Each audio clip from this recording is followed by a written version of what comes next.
How's it going, guys? Winter Kills here, bringing you guys the requested second match of Atlantean Mermail versus PePe post-adjusted list.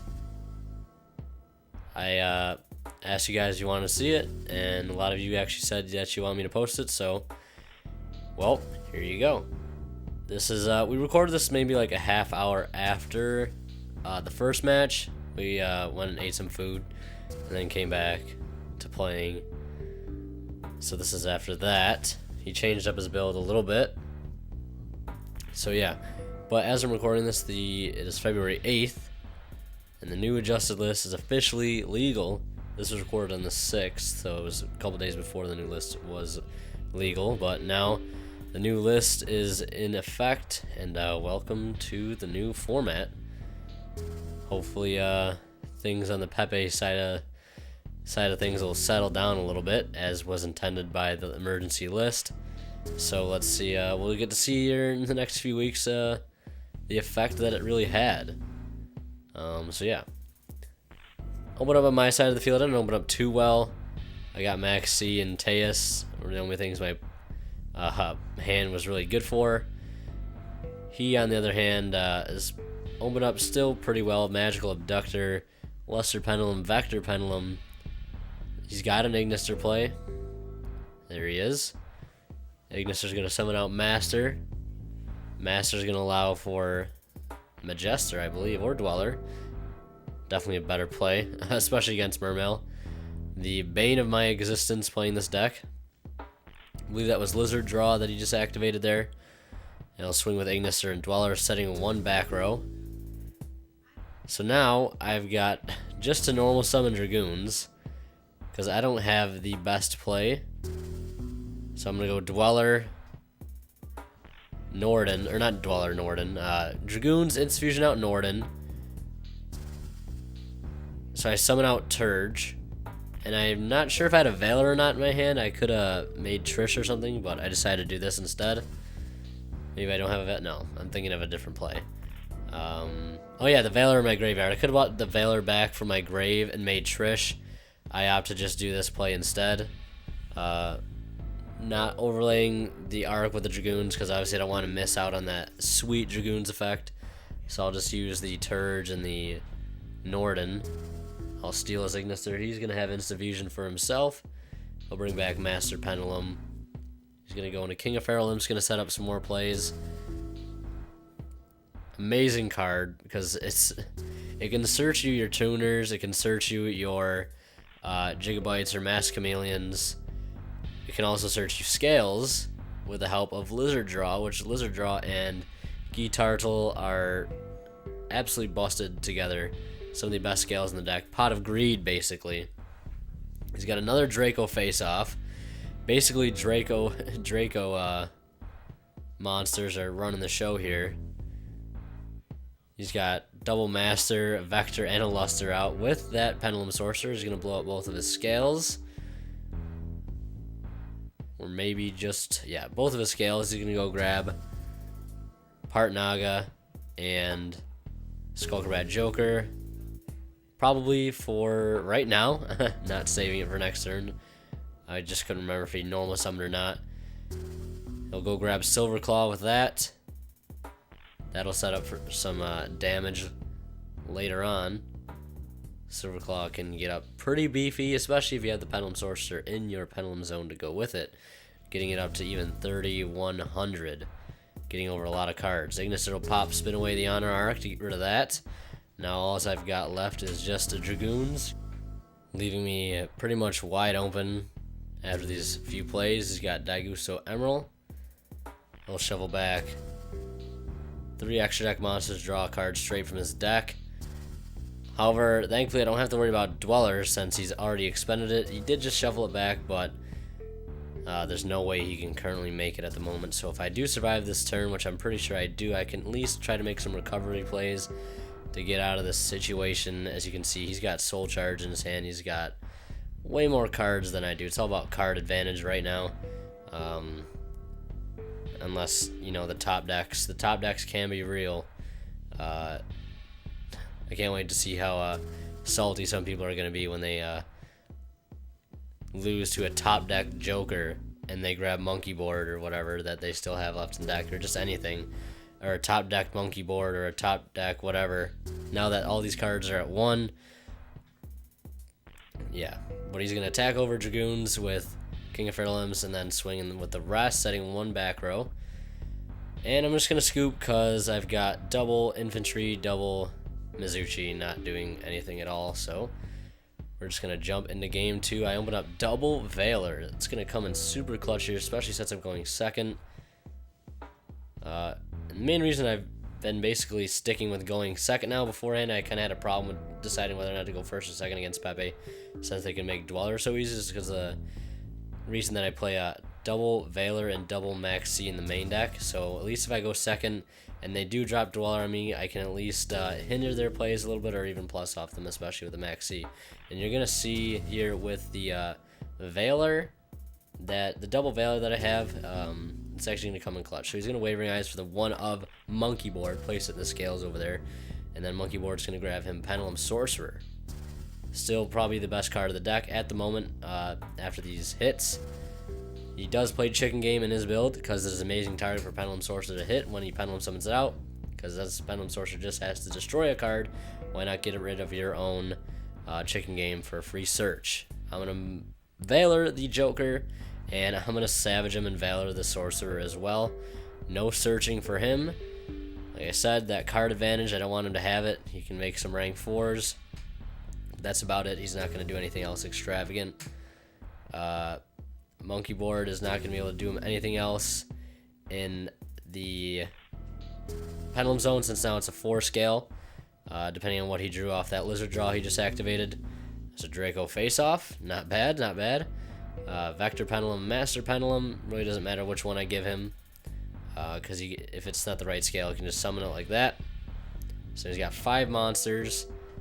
He's going to Synchro for Ignister, of course, or not. I would imagine Ignister will come out. Double Dweller, though, pretty crazy. 40% of my opening hand was hand traps.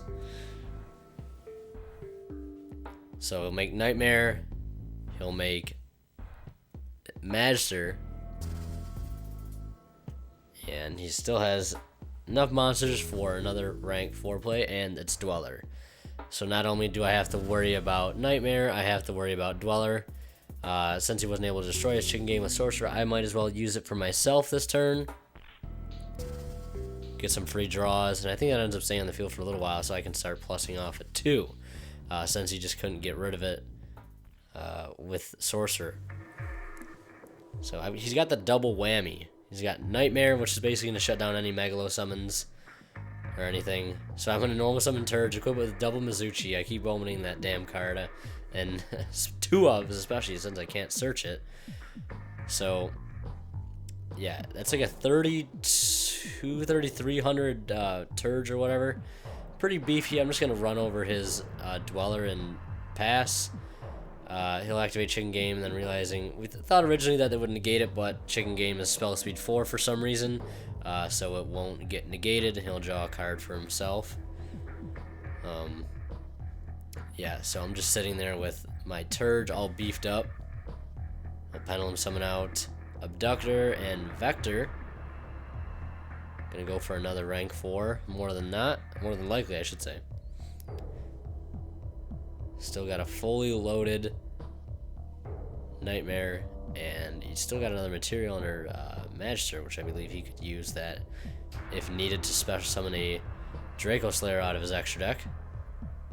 He'll cast out away the Turge, getting rid of 3 cards instead of just 1, putting those equip spells in the grave, and that's why I want to play the Abyss spell of the Kraken, the Abyss Scale of the Kraken, because that can negate monster effects, which I think is way better. And right there, yeah, I took the damage from the 1850, but then Chicken Game had me lower, so I wouldn't take damage, so I had to re-add the 1850 back into my life points, which I'm doing right now. Putting me back up to, I think, like 3,600 something. Not exactly sure. So I've got Neptibus coming down. Amazing card for the time being. Definitely an amazing card to have in this situation.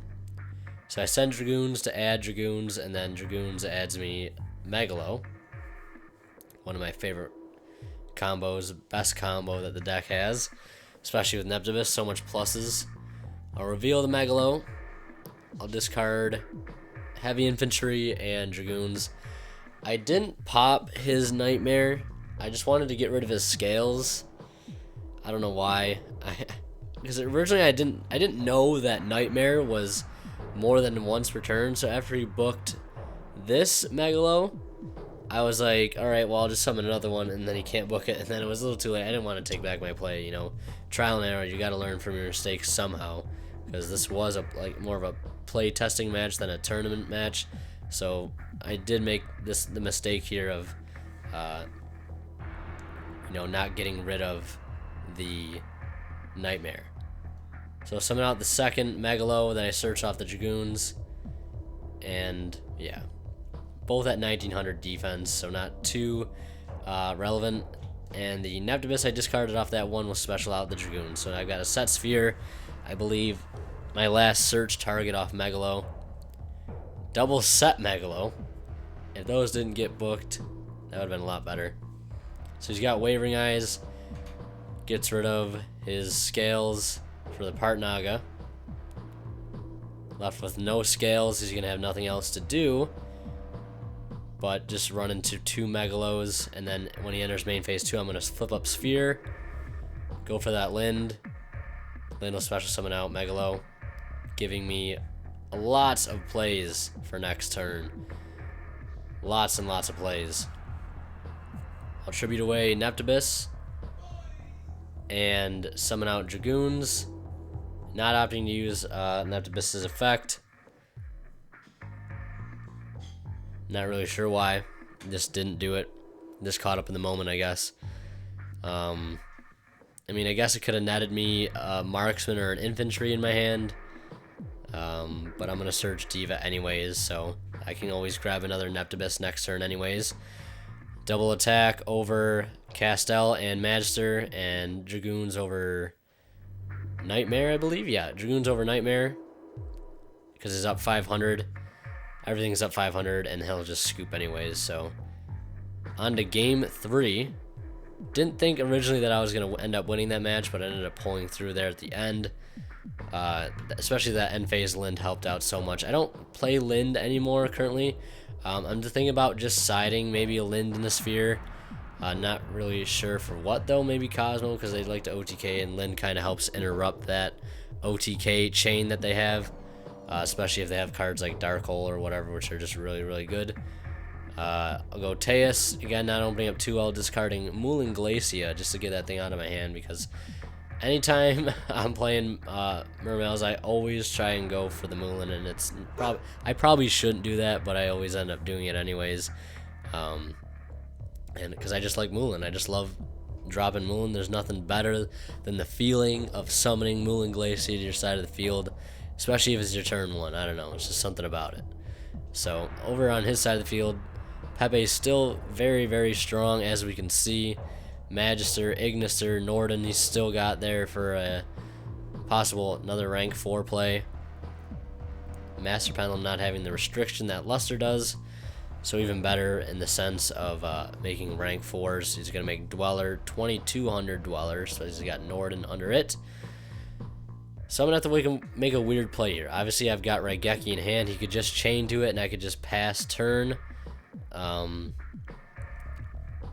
I end up making a little bit of a different play. And yeah, like I said, this was more of a testing match, so I was just kind of playing it a little differently than I usually would. So I kind of make a little bit of a weird play here. Instead of just dropping Raigeki and losing my graveyard for the turn. Obviously loses field, but I still plan on Raigeking his field anyways. I just don't want his Dweller to go off. So I'm like, I've got Diva, and yeah, I've also got Infantry, which is amazing. So I can go Infantry, Diva, Neptibus. Neptibus no effect, because Neptibus does not have to activate its effect when it's summoned. And I'll Synchro summon Herald. And then I realized that if I send anything from main deck to grave, it'll get banished. So I kind of slipped up my thinking there when I got a little ahead of myself. So I end up Raigeki now anyways, because I know he can't, if he does Dweller, I can just negate it. So I'll get rid of his entire field entirely with the Raigeki. He won't chain Dweller to it, and I'll just swing in for 800. And I've got a free negation going into next turn, so it's not bad. Ended up being actually kind of a decent play. Again, didn't use Neptibus again for whatever reason. I just keep forgetting that. Oh yeah, well that's why I didn't use Neptibus, because I have the Herald on the field. That's why. He'll normal summon his Helper Princess, which is actually a unique tech of his, and just run into the Herald. Not killing the Neptibus, just getting rid of the Herald, kind of helping me out. I'll send off the Neptibus. Luckily, I had another Dragoons in deck, so it's going to allow for an amazing play here. Now getting those key discards of Dragoons and Heavy Infantry, some of the best discards you can get. Infantry going to clear up his board for me, and I'll get a free search off of that Dragoons, and as well as Megalo, I'll get to add that Mizuchi to my hand. Again, more negations. Megalo at 3,200. Bringing back the Dragoons, normal summoning the Turge. And that'll be GG. I'll end up coming back from that game 1 loss, and I'll end up taking the match 2-1 against post-adjustment list PePe. So the deck obviously still can make decent plays, very, very good plays. However, I think there's now a little bit of a consistency issue, as with any deck that's gotten hit on the ban list. We saw that with Necroz and things. And now, I guess you could say Tellarknight, since they lost Rhoda down to 1. But it's just consistency, and you have more of a chance just to open up brick hands. But if you can see Sorcerer, which I mean is not hard to do, because it's at 3 still, you can still make some pretty insane plays. But definitely a lot more fair and balanced for the game as is. So yeah, you guys wanted it, and I delivered. So I hope you guys enjoyed. Leave a like if you did. Leave your comments and thoughts, suggestions, anything down in the comment section below. And as always, thank you so much for watching. Subscribe if you are new. The support is greatly appreciated, guys. We're almost at 1,300 subscribers. Holy crap, that's insane. Unbelievable. And as always, guys, Winter Kills signing out. We'll see you in the next one.